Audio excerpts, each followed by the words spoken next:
വെടിനിർത്തലിന്റെ ശാന്തതയിലേക്ക് ലോകം കണ്ണു തുറക്കുന്നതേ ഉള്ളൂ. പക്ഷെ നിമിഷ നേരം കൊണ്ട് ആ ശാന്തതയെ തകർത്തുകൊണ്ട് പേർഷ്യൻ ഗൾഫിന്റെ ആകാശത്ത് ഇറാൻ ഒരു മിന്നൽ പിണറായിട്ട് മാറി.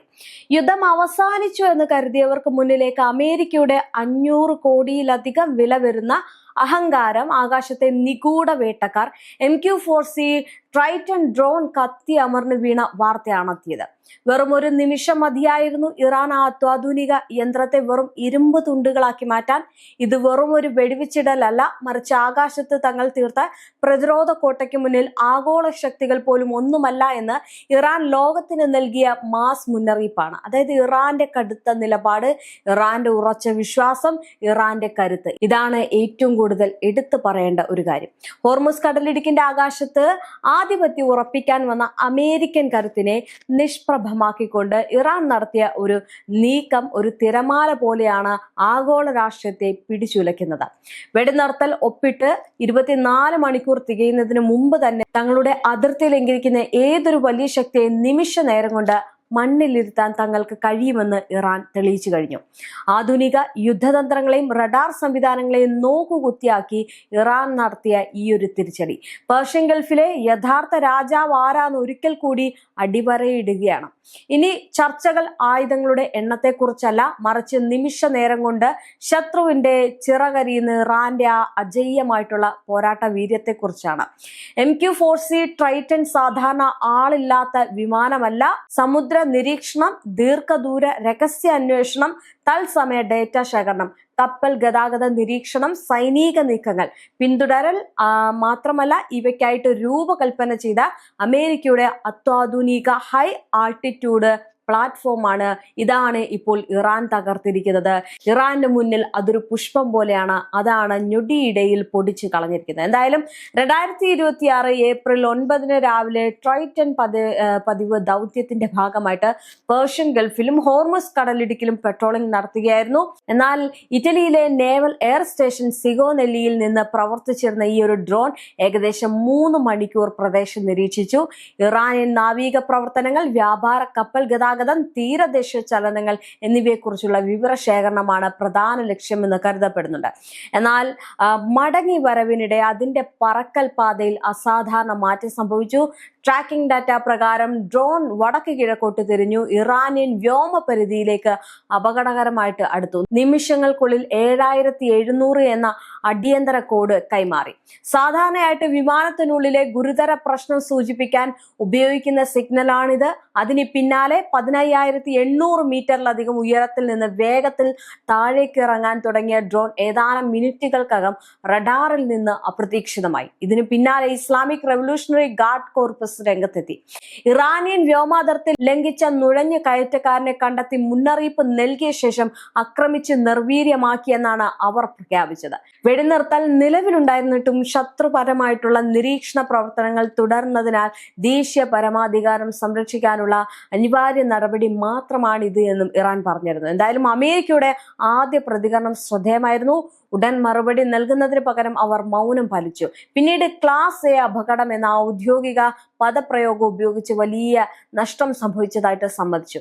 എന്നാൽ ശത്രുപരമായിട്ടുള്ള ഇടപെടലിനെ കുറിച്ചോ ഇറാനിയൻ ആക്രമണത്തെക്കുറിച്ചോ വ്യക്തമായിട്ടുള്ള പരാമർശം ഉണ്ടായില്ല.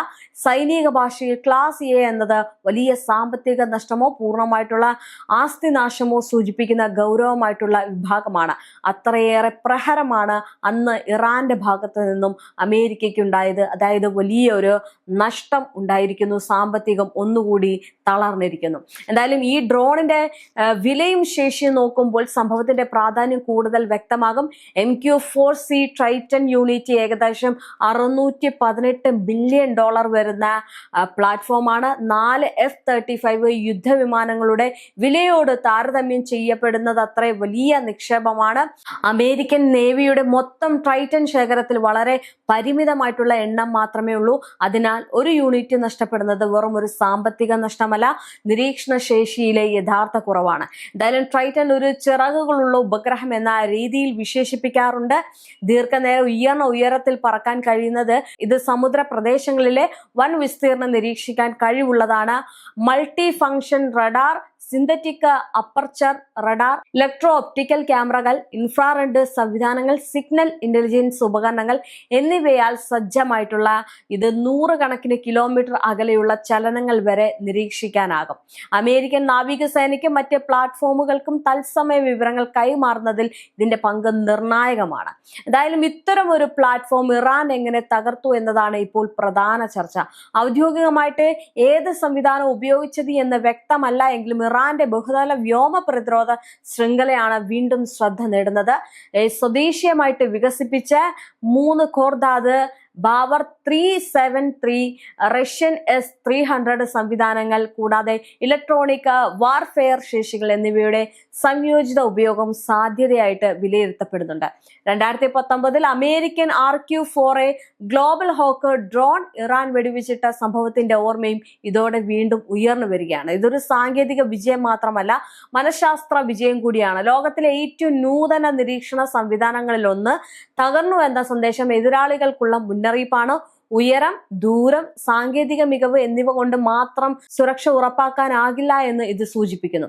അതേസമയം ആഭ്യന്തരമായിട്ട് ഇത് ദേശീയ ആത്മവിശ്വാസം വർദ്ധിപ്പിക്കുന്ന സംഭവമായിട്ട് ഇറാൻ അവതരിപ്പിക്കുന്നു. ഉപരോധങ്ങൾക്കിടയിലും വികസിപ്പിച്ച സ്വദേശ പ്രതിരോധ സാങ്കേതിക വിദ്യ ഫലം കണ്ടു എന്നതാണ് അവരുടെ വ്യാഖ്യാനം എന്ന് പറയുന്നത്. ഇനി ഭൂമിശാസ്ത്രപരമായിട്ടുള്ള സാഹചര്യത്തിൽ ഇത് നിർണായകമാണ്. സംഭവം നടന്നത് ബുഷർ പ്രവിശ്യയ്ക്കടുത്താണ്. ഇറാന്റെ ആദ്യ ആണവ നിലയം ഉൾപ്പെടെ ഊർജ സൈനിക അടിസ്ഥാന സൗകര്യങ്ങളുള്ള അതീവ സെൻസിറ്റീവ് മേഖലയിലാണിത് നടന്നത്. അതിനാൽ അവിടെയുള്ള ഏത് നിരീക്ഷണ പ്രവർത്തനവും ടെഹ്റാൻ സാധാരണ സുരക്ഷാ വിഷയമായിട്ട് കാണില്ല, നേരിട്ടുള്ള തന്ത്രപരമായിട്ടുള്ള വെല്ലുവിളിയായിട്ടാണ് കാണുന്നത്. ഈ സംഭവത്തിന്റെ ഏറ്റവും വലിയ പ്രത്യാഘാതം അമേരിക്കൻ സൈനിക ആസൂത്രണത്തിലാണ്. തുടർച്ചയായിട്ടുള്ള നിരീക്ഷണ ദൗത്യങ്ങൾ തുടരുന്നതിന്റെ ചെലവ് ലാഭക്കണക്കിന് പുനഃപരിശോധിക്കേണ്ടി വരും. ഒരു ഡ്രോൺ നഷ്ടപ്പെടുന്നത് സാമ്പത്തിക നഷ്ടം മാത്രമല്ല, ഭാവിയിലെ പ്രവർത്തനങ്ങളിൽ കൂടുതൽ ജാഗ്രതയും ചില മേഖലകളിൽ നിരീക്ഷണ ഇടവേളകളും സൃഷ്ടിക്കാം. എന്തായാലും ഇറാനെ സംബന്ധിച്ചിടത്തോളം ഇത് പലതരത്തിലുള്ള നേട്ടമാണ്. ആഭ്യന്തരമായിട്ട് ദേശീയ മനോവീര്യം ഉയർത്തുക, മേഖലാപരമായിട്ട് പേർഷ്യൻ ഗൾഫിലെ ഇപ്പോഴും തങ്ങൾ പ്രധാന സൈനിക ശക്തിയാണെന്ന സന്ദേശം നൽകുക, അന്താരാഷ്ട്ര തലത്തിൽ അമേരിക്കൻ സൈനിക അജയ്യതയുടെ ധാരണയെ ചോദ്യം ചെയ്യുക. എന്തായാലും ഇതെല്ലാം നടക്കുന്നതിനിടയിൽ അവസാനം പറഞ്ഞാൽ പേർഷ്യൻ ഗൾഫിൽ താഴെ വീണത് ഒരു ഡ്രോൺ മാത്രമല്ല, ആകാശത്തെ ആരാണ് നിയന്ത്രിക്കുന്നത് എന്ന സാങ്കേതിക ശക്തി എത്രത്തോളം പര്യാപ്തമാണ്, വെടിനിർത്തൽ യാഥാർത്ഥ്യമാണോ സമാധാനമാണോ, അത് അടുത്ത ഏറ്റുമുട്ടലിന്റെ ഇടവേളയോ എന്ന ചോദ്യങ്ങളാണ് വീണ്ടും ഉയർത്തുന്നത്. എന്തായാലും ബുഷറിന്റെ തീരത്ത് നടന്ന ഈ ഒരു സംഭവം ഭാവിയിലെ മധ്യപൂർവ്വേഷ്യയിൽ രാഷ്ട്രീയത്തെയും സൈനിക സമവാക്യങ്ങളെയും സ്വാധീനിക്കുന്ന നിർണായക മുന്നറിയിപ്പായിട്ട് ചരിത്രത്തിൽ രേഖപ്പെടുത്താം. എന്തായാലും ഇത്രയേറെ വലിയൊരു അത്യാധുനികമായിട്ടുള്ള കാര്യങ്ങൾ ഈ അമേരിക്ക കൊണ്ടുവരുമ്പോൾ ഇറാൻ അതിനെ തവിട് പൊടിയാക്കുന്ന ഒരു രീതിയിലേക്കാണ് പോകുന്നത്. മാത്രമല്ല ഇറാന്റെ പക്കലുള്ള ആ ഒരു ആയുധം അല്ലെങ്കിൽ എന്താണ്, ഏതൊരു ഉപകരണമാണ്, അല്ലെങ്കിൽ ഡ്രോൺ ആണോ അല്ലെങ്കിൽ ഏതെങ്കിലും തരത്തിലുള്ള മിസൈലാണോ എന്നുള്ളതൊന്നും സ്ഥിരീകരിച്ചിട്ടില്ല, അല്ലെങ്കിൽ കണ്ടെത്താൻ അമേരിക്കയ്ക്ക് കഴിഞ്ഞിട്ടില്ല. ആ അമേരിക്കയുടെ അത്യാധുനികമായിട്ടുള്ള ഈ പറയുന്ന പോലുള്ള ട്രൈറ്റൻ അവിടെ ചെന്ന് കയറുമ്പോൾ അമേരിക്കയ്ക്ക് വലിയ പ്രതീക്ഷയായിരുന്നു. കാരണം തത്സമയം അവിടുത്തെ വിവരങ്ങളെല്ലാം കിട്ടുകയാണ്. പക്ഷേ അത് ഇറാൻ തിരിച്ചറിഞ്ഞു. ഇറാന്റെ നിരീക്ഷണങ്ങൾ വളരെ കൃത്യമായിരുന്നു. അതുകൊണ്ട് തന്നെയാണ് അതിനെ അത്രയും അത്യാധുനികമായിട്ടുള്ള ഒരു ട്രൈറ്റനെ വീഴ്ത്താൻ ഇറാന് കഴിഞ്ഞത്. എന്തായാലും ഇത് വീഴ്ത്തിയതിലൂടെ ഒരു കാര്യം അമേരിക്കയ്ക്ക് മനസ്സിലായി, എത്ര അധികം അത്യാധുനിക ശേഷിയുള്ള ആയുധങ്ങൾ കൊണ്ടുവന്നാലും അത് ഇറാന്റെ മുന്നിൽ വില പോകില്ല എന്നതാണ്. എന്തായാലും ഇറാനെ സംബന്ധിച്ചിടത്തോളം ഇറാന്റെ കടുത്ത നിലപാടും അതുപോലെ തന്നെ ഇറാന്റെ ആത്മീയ വിശ്വാസവും എല്ലാം ഒരേപോലെ കണക്കിലെടുത്തുകൊണ്ട് ഈ യുദ്ധത്തിനിറങ്ങുമ്പോൾ അവർക്ക് വേറെ നോക്കാനൊന്നുമില്ല.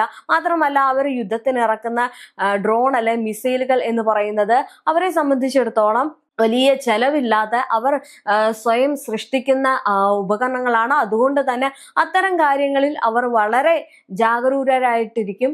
അതുകൊണ്ട് മാത്രമല്ല ഈ പറയുന്ന ഉപകരണങ്ങൾ അവർ എടുക്കുമ്പോൾ അതിൻ്റെ ശേഷി എന്ന് പറയുന്നതും ഈ പറയുന്ന അത്യാധുനിക ശേഷിയുള്ള മിസൈലുകളെ അല്ലെങ്കിൽ ബോംബുകളെ ഒക്കെ തുളച്ചു കയറാൻ ശേഷിയുള്ളതാണ്. അതാണിപ്പോൾ ഇറാൻ ഏറ്റവും കൂടുതൽ ശ്രദ്ധേയമാക്കുന്നത്. അതായത് ചുരുങ്ങിയ സമയത്തിനുള്ളിൽ അത്യാധുനികമായിട്ടുള്ള ഉപകരണങ്ങൾ അല്ലെങ്കിൽ യുദ്ധോപകരണങ്ങൾ, മിസൈലുകൾ ചിട്ടപ്പെടുത്തിയെടുക്കുക, അത് അമേരിക്കയ്ക്ക് മുന്നിൽ തൊടുത്തുവിടുക, അമേരിക്കയുടെ നാശം കാണുക എന്ന രീതിയിലേക്കാണ് ഇറാന്റെ പ്രവർത്തനങ്ങൾ നടക്കുന്നത്. എന്തായാലും ഈ അമേരിക്ക കൊണ്ടുവരുന്ന ആയുധങ്ങൾക്ക് മേൽ ഒരു മേൽക്കൈയുള്ളത് ഇപ്പോൾ ഇറാനാണെന്ന് പറയേണ്ടി വരും. ലോകശക്തി ഇറാനാണെന്ന് കാണിച്ചു തരുന്നത് പോലെയാണ് ഇപ്പോൾ കാര്യങ്ങൾ പോകുന്നത്.